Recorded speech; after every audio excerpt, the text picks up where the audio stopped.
my worldview on the protection of the First Amendment and freedom of speech overrides my personal feelings. She has the right to say That's it. fine. You can support the First Amendment, but you can also have a personal view about what she said. My feelings are irrelevant. The Constitution is the Constitution. That's what matters. Oh, that's fascinating. Hold on.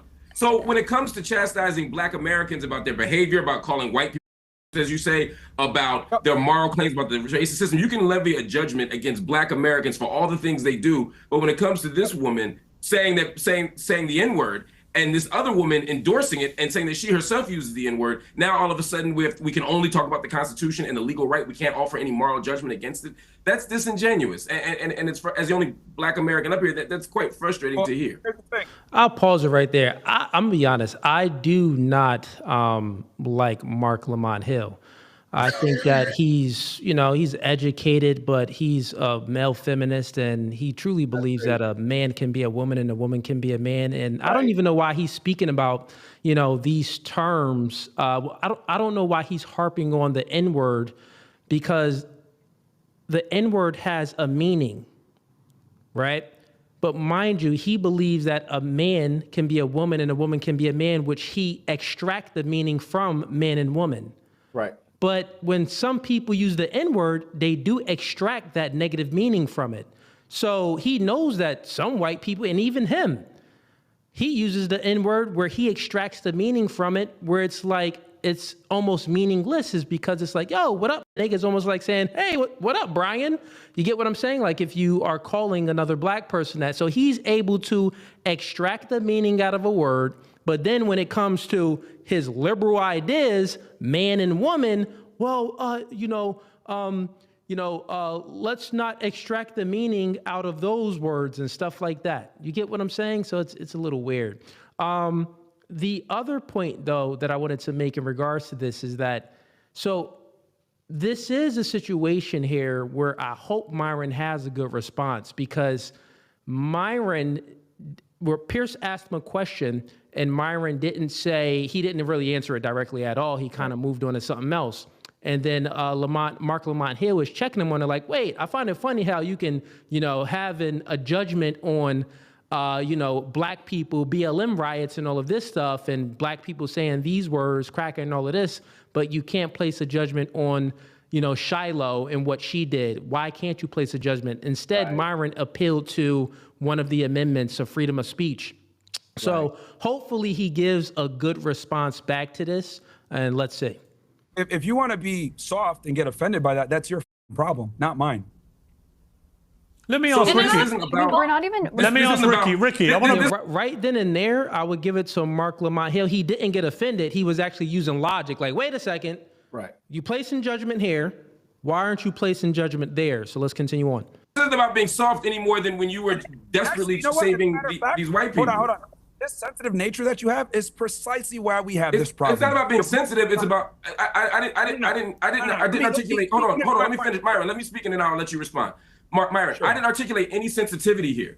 What I said, in the same way that you levied a judgment against Black people, I'm levying. Well, let's be honest. This nigga is being sensitive. He using some logic right there, but he is sensitive. Let's be honest.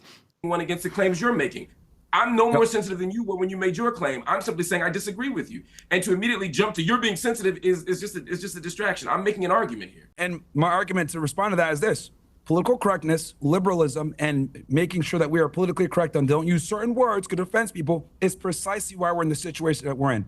For decades, we've had to literally tiptoe around saying certain things around certain people, while the other group of people has been able to have impunity and be able to be as racist as they want to be, as violent as they want to be, without any type of consequence. And if you call it out, you're labeled a racist. The reality is that the level of stupidity of this, I'm not saying Myron is stupid. We all know better than that. He's an intelligent guy, but he clearly has some emotional and psychological things that put him, that make him argue for a certain position, and maybe even financial reasons too. And I say that, with full love and respect for him as an individual.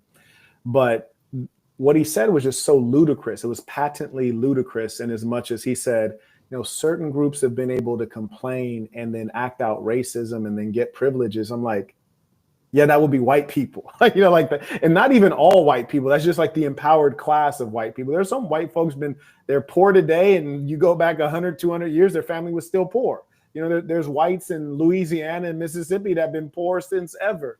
But it's quite strange that he would suggest that blacks have somehow dominated American society. It's just the most bizarre commentary. And furthermore, when you talk about political correctness can have two different places that it lands. It can be within culture, which is irrelevant because there's no consequence, or it can be within government. We observe in the UK right now, if you say certain things, you might end up in jail for a social media post. That is a problem when it's within government. And those things are not the creation of blacks, because blacks don't have any power. Those are the creation of whites. And so, again, we're allowing him to skip by on these extremely flimsy arguments. And it's just so disappointing because you don't have any true intellectuals on this panel. Like, no one is picking these things up. I think Lamont has done a decent job at presenting himself. Mostly, I'm not very impressed with him, but I think he's done a good job here. And in terms of the four people on the panel, I think he's represented best. This. Black people don't want to live around black people. I don't want to live around a bunch of black people. I move to neighborhoods where it's majority white because I know I'm safe. Now, this is uncomfortable reality that no one wants to say, so I'll say it for them. I would have paused them right black there people, if I was Piers. I would have said, you're Sudanese. Are there any Sudanese neighborhoods? Like, why wouldn't you move into a majority Sudanese neighborhood? Like, that's a conversation we should be having, right? Because you're Sudanese, you know, you said blacks are bad. Fair enough. Like, me personally, I haven't lived in a black neighborhood since I moved out the ghetto. I ain't gonna lie to you. Yeah, same here. You heard me?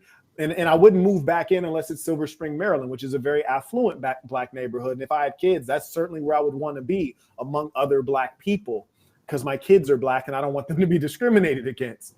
But moreover, it would be completely appropriate to say, hey, you're Arab, you're Sudanese. Would you move into a Sudanese neighborhood? And if so, where are they? And if you say there aren't any in America, then say, well, will you move back to your country? And the question is, why is no one asking this? Like, it's like weird because he's being treated as either an honorary black man or an honorary white man, and he is neither. It's like we're ignoring what he is. It's like the biggest elephant in the room, and it's just so bizarre to me. It's like people are like dealing with the stage name and the stage presence rather than the substance of the man. Yeah, and I think that this part of the conversation it's less about race, because I understand what Myron is saying, where he's saying that, you know, I wouldn't move in a black neighborhood and stuff like that. The you know, the underlying thing of what he's saying is the values that people share. So it's like, okay, you wouldn't want to live in the area where people have degenerate values, where, you know, the woman is the one working, the man is the one at home. Like, it's this one comedian, he made a funny joke. He was like, you know when it's not safe, when you walk into a neighborhood and you see no women, and you see men that's like, you know, hanging out on a porch and stuff, and you see men that's, you know, riding their bike around during the daytime. That's probably not a safe area. But if you go to an area and there's women riding their bikes, you know, taking the kids for a walk in a stroller and, you know, kind of hanging out on a porch, getting some sun, well, then, you know, that's a good neighborhood, because the men are somewhere working and the women are at home taking care of the children.